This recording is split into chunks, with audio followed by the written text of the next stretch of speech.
สวัสดีลูกค้า PCP เนาะวันนี้เราจะมาแนะนำปืนจุหารเด้อยังมีเด้อนี่มันจะมีตัวนี้เนาะท็อป A ฟักเตอร์เนาะอันลำนั้นก็ท็อป A แต่ว่าเรายาว40เนาะอันนี้เรา50เนาะข้างบนนั้นก็เป็นตัว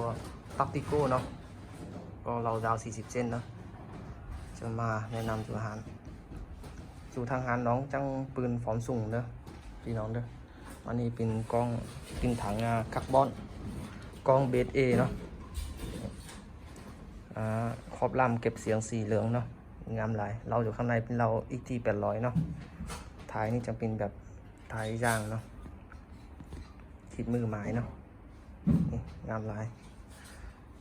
สี่กระบอกปืนนี่น้องจังอัปเกรดเรียบร้อยหมดแล้วเนาะพร้อมส่งให้ลูกค้าเลยเนาะตัวนี้ก็ฟักเตอร์เด้อก็ถังคาร์บอนกล้องเบสเอเนาะก็อัปเกรดเรียบร้อยฟอร์มสูงเราอยู่ข้างในเป็นเราอีกที่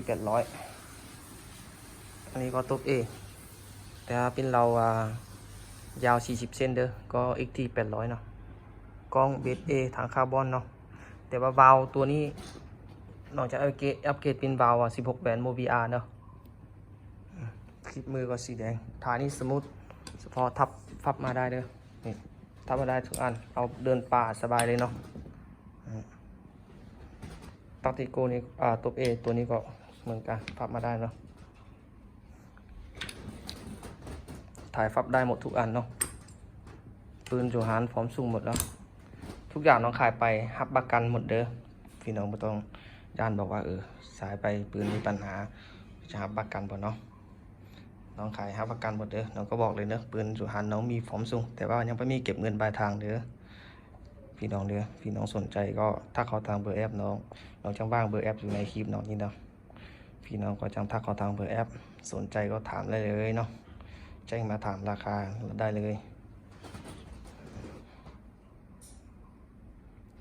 อันนี้เป็นงานเวียดนามงานไซกอนเด้อพี่น้องเด้อราคาก็จะคูราคามันเป็นยังไงก็เข้าทางเบอร์แอปน้องเด้อติดต่อมาเด้อ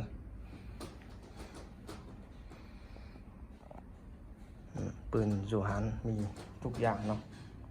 มีพร้อมส่งพี่น้องโทรหาบิวมาให้น้องก็ได้เนาะเขาทางเบอร์แอปของน้องจากสนใจยังไงเนาะอัปเกรดตามใจลูกค้าเลยเนาะลูกค้าจะเอายังไงก็มีหมดเนาะถ้าสมมุติจะเอางบบ่พอเนาะก็สมมุติเปลี่ยนถังนี้เป็นถังอาลูอะไรเปลี่ยนกล้องเป็นกล้องลิโก้เนาะมันก็จังถึกกว่าเลยเนาะมันจังถึกกว่าเปลี่ยนได้หมดนะอัปเกรดตามพี่น้องสั่งมาเลยนี่น้องก็มีเวลาแค่น้อยเดียวจะมาเบาเรื่องปืนก็ได้ซ้ำนี้เด้อขอบใจลูกค้าที่เข้ามาดูคลิปของน้องฝากให้ลูกน้อง